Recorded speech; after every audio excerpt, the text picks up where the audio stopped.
সাকিব খুবই ভালো ছেলে। অপু বিশ্বাস ডালিউড সুপারস্টার সাকিব খানের প্রশংসা করেছেন তার সাবেক স্ত্রী অপু বিশ্বাস। সম্প্রতি বেসরকারি টিভি চ্যানেলে এক সাক্ষাৎকারে সাবেক স্বামীর প্রশংসা করেছেন তিনি।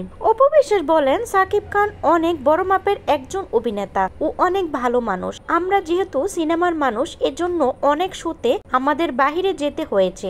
অনেক শো করতে আমরা কাতার, দুবাই সহ অনেক জায়গায় গিয়েছি। আমি কাতারের একটি গল্প বলি। শোটা ছিল কুরবানির ঈদের সময়। তখন ওখানে খুব সম্ভবত উটের মাংসের একটা প্রচলন ছিল।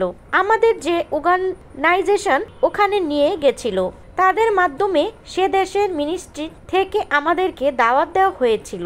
আমরা সবাই সেখানে গিয়েছিলাম। সেখানে আমাদের রাত্রি বেজে গেছে 11:30। সাকিব যে কাজটা করতে সেটা হচ্ছে সবার আগে সে খাবারগুলো খেত এবং দেখত যে খাবারের কোথাও কোনো বিফ আছে কিনা, দুম্বার মাংস আছে কিনা, মহিষ উট খাওয়ার পর সে আমাকে ইনফর্ম করত এটা কিন্তু এরকম ওরকম। তো আর হোটেলের মতো মেনু থাকতো না, তাতে আমার জন্য খেতে অসুবিধা হতো।